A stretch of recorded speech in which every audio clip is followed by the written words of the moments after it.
Alhamdulillah. Alhamdulillah wa kafa wa salamun ala ibadihi alladhina istafa. Amma ba'd. Qala an-nabiy sallallahu alayhi wa sallam, ana khatamun nabiyyin la nabiyya ba'di. প্রিয় দেশবাসী, বিশেষ করে আলেম ওলামা, তোলাবা, সমস্ত দিনদার মুসলমান ভাই, আমাদের সকলের ইমানের অংশ যে আমাদের নবী হযরত মুহাম্মদ মুস্তাফা সাল্লাল্লাহু আলাইহি ওয়াসাল্লাম তিনি শেষ নবী। তারপরে কিয়ামত পর্যন্ত আর কোন নবী আসবেন না। এই আকীদা আমরা সবাই রাখি, এটা আমাদের ইমানের অংশ। কিন্তু কিছু কাফের অমুসলিম কাদিয়ানি তারা এই আকীদাটাকে নষ্ট করতে চাইতেছে, মানুষদেরকে ভুল বুঝাইতেছে এবং তাদেরকে বেঈমান করতেছে।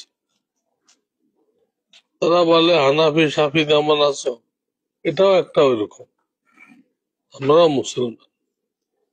তাদের এই দাবি সম্পূর্ণ মিথ্যা। হানাফি শাফির মতো না, হানাফি শাফিদের ইমান তো হুবহু এক, আর তাদের ইমান তো ভিন্ন। তারা আমাদের নবীর পরে নতুন এক নবী খাড়া করছে, তাদের খলিফা আছে, তাদের উম্মাহাতুল মুমিনিন আছে, তাদের মন্দিরকে তারা মসজিদ বলে, সেখানে কলেমা লিখে রাখে।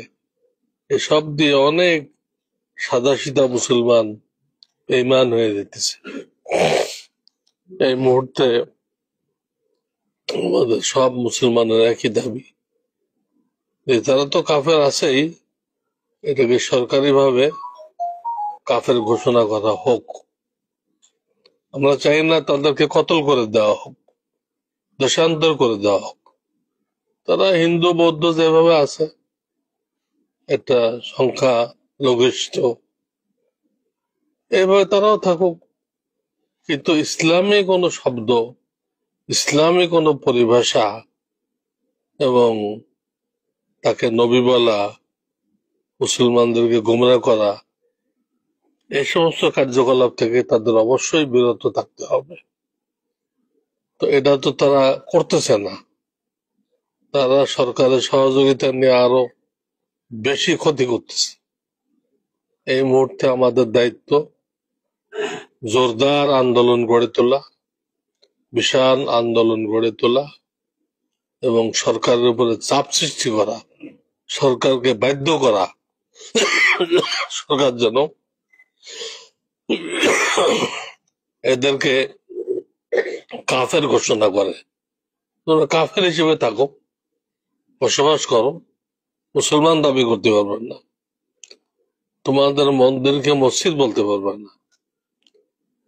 তো এই ব্যাপারে আগামী 15ই নভেম্বর শনিবার পুরা দেশের থেকে আলেম ওলামা আসবে, দিনদার লোকেরা আসবে, সরার উদ্যানে ইনশাল্লাহ বিশাল সমাবেশ হবে।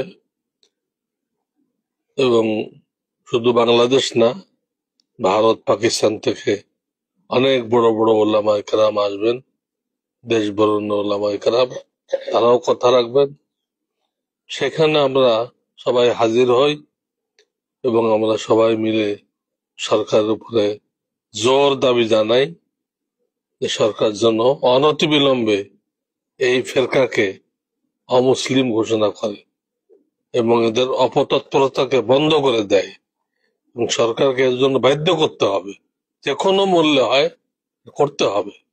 বহু আগের থেকে চেষ্টা হইতেছে, কামিয়াবি তখন পর্যন্ত হয় নাই। বড়রা চলে গেছে, এখন আমরা ছোটরা আছি।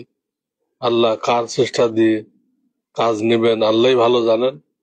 আমরা আমাদের যতটুকু ক্ষমতা আছে আমরা প্রয়োগ করি, আর আল্লাহর কাছে দোয়া করি, সবার কাছে দোয়া চাই আল্লাহ যেন এই তাহরিককে কবুল করেন এবং এর ওসিলায় এই উদ্দেশ্য কাদিয়ানিরা কাফের এই ঘোষণা সরকারকে দেওয়ার তৌফিক দান করুক। এটাই আমার আবেদন দেশবাসীদের প্রতি।